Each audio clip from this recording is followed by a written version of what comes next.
Hello, and welcome to another episode of Pick 3 DST, where I give you 3 defenses I like and 1 defense I'm fading for Week 4 of the NFL season. We're coming into Week 4 with a 60% hit rate in predicting top 10 defenses, going 18 for 30 in the first 3 weeks of the season, so we'll look to keep that going here in Week 4. We'll start, as always, with my sleeper defense of the week, which is the Tampa Bay Bucs. Consensus has them ranked 13th, and I have them 7th for the week. And I'll start by just saying this ranking right now is assuming that Derek Carr does not play for the Saints with a shoulder injury, and we get Jameis Winston.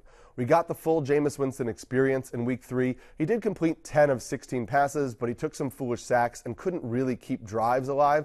And so I really like this for the Buccaneers defense if they get to face Jameis Winston in Week 4. The Bucs have 9 sacks and 7 turnovers through 3 weeks of the season. They were able to pick Jalen Hurts off twice on Monday Night Football, so I think it's a pretty good matchup for them if we do get Jameis Winston in week number 4. Before we move on to my solid defense, make sure you comment below. Let me know which defense you're starting in week number 4, or ask me any start-sit questions, and I'll get to them as the week goes on.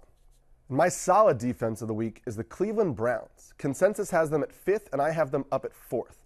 The Browns defense has been elite to start the year. They are first in the NFL at the percentage of opponents' drives that end in a score. They're first in the NFL in yards per play. They're first in the NFL in pressure rate. So this is the defense that's wreaking havoc on opposing offenses.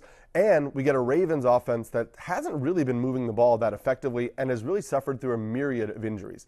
The Ravens are without 2 starting offensive linemen, Ronnie Stanley and Tyler Linderbaum, and neither one of those guys logged a practice last week. So I think it's going to be an uphill battle for either one of them to play in week number 4, and that's a problem going against the Browns defense with Myles Garrett. So I expect the Browns to be able to get in the backfield pretty often, and as always when these two teams play, I think we're going to get a little bit of a defensive slugfest. I expect the Browns to get a few turnovers and some sacks here to make them a pretty solid play for you. Before we get to my stud defense of the week, just a reminder, if you want to check out my full weekly DST rankings, you can click on the link below, and I'll update those on Sunday morning as well. My stud defense of the week is the Dallas Cowboys. Consensus has them 3rd, I have them 2nd. And yes, we're going to go back to the well again here. I know it didn't work out for us against the Cardinals, but I think this is an early lesson in how we handle defense rankings. We want to react to things that are on the field, but we don't want to overreact. If we're making decisions based on good data and common sense, sometimes the results simply aren't going to be there in a long NFL season. The Cowboys defense had scored 37 points through 2 weeks and was taking on an Arizona Cardinals offense that is really not that great. So it made sense to hammer them as a play. The Cowboys lost that game outright. That's just going to happen sometimes in the NFL, but we don't really want to overreact to it. Okay, the Cowboys defense is still 4th in the NFL in pressure rate. They're 3rd in the NFL in turnover rate. They're 2nd in the NFL in sacks. And so they're still a pretty good defense going up against a Patriots offense that doesn't really scare me. Yes, I know the Patriots beat the Jets in week 3, but they scored 15 points. They were led in rushing by Ezekiel Elliott. They were led in receiving by Pharaoh Brown. That's not an offense that really makes me scared of a defense that's as talented as Dallas. And I know the Cowboys lost Trevon Diggs, and I think that was a big impact, especially since it happened so late in the week. They now have a full week to practice, and I think the overall talent of this defense is going to show out in week 4.